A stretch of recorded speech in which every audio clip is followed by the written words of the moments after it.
I was born and raised in Wilmington, Delaware, and I had a mom and a dad and what seemed like a perfect childhood until when I was 6 years old, my dad left my mom. And this perfect family all of a sudden felt foreign and different to me. When I was in about 6th grade, my mom met a man, and it kind of went against everything she believed in, because she taught us that you didn't stay with a man until marriage, you didn't do anything like that. And when he came to my house the first day, on their first date, he never left. And it wasn't soon after that they got married, and soon after that that I started getting molested.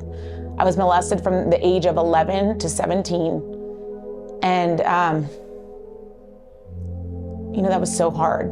It was during those years of my teen years that I was trying to escape, and I found everything from drugs to men to skipping school, staying out late, partying. I always had to be the drunkest. I always had to be the loudest, the one with all the boyfriends, the one who could do the most.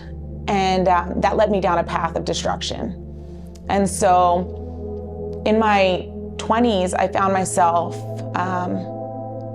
going down a road that no one should ever go down. And I ended up getting addicted to drugs. The recreational use that I did when I was a teenager was no longer just a hobby or just for fun. I was addicted to heroin and crack cocaine.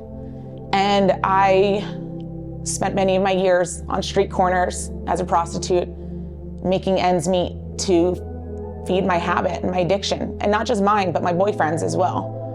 And I did that for many, many years. And I went in and out of programs and treatment centers and psych wards, and I was hearing voices. It was just really, my life was just really demonic and controlled by darkness. And when I was in my mid-20s, I went to a treatment program called the Hoving Home, and it was a faith-based branch off of Teen Challenge. And there I found my relationship with God. It was the first time ever that I had felt like I was saved, like I had a testimony of my own. It wasn't my mom's or my dad's from when I was a kid. Like I actually met Jesus for the first time in my life. And I wish that that was it. Unfortunately, I left that program. A boyfriend of mine prior had gotten cancer, and I went to go take care of him, and I stayed with him until his last breath. I couldn't deal with the pain, and I had a relapse. I did eventually get clean again and had my children.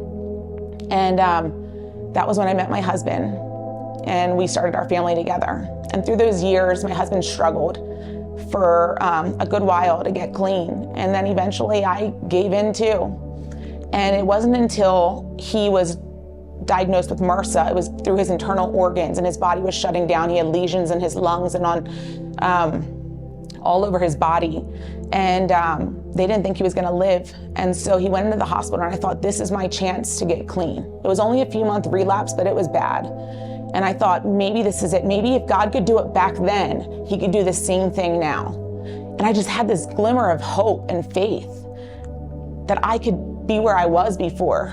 And my mom had met a new man, and thank goodness he's a great man. And they moved out to Utah. And so that's how I ended up out here.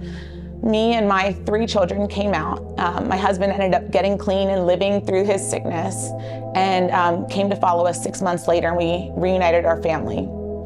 We haven't looked back. That was almost 7 years ago. I am so grateful to even be alive today. When I moved to Utah, I went into a 12-step program because it was all I knew. I knew I had a relationship with God, but I thought that you just did that because the world did that. And so I did it, and it kept me clean for a long time. But what I found was I was still miserable. I was still empty. I was still void. I had no purpose. And so I left a religion that I was seeking to find acceptance from my family, and I left it, and I decided to go back on that journey with Jesus Christ that I knew that I had before in my life. And when I did that, everything changed. I went to a local church here, and they introduced me to a revival that was coming into town. It was a tent revival in the middle of the winter. And I went there, and I met Pastor Aaron and Pastor Emily, and my life began to change. I was delivered. I was baptized for the first time, with it being my choice, in 40-degree weather in one of those basins that the horses drink out of.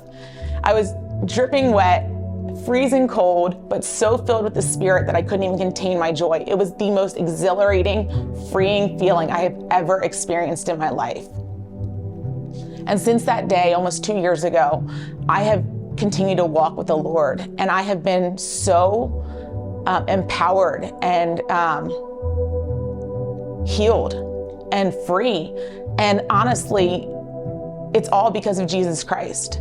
The world can only give you so much and offer you so much, but Jesus Christ offers it all for you. He paid it all for you.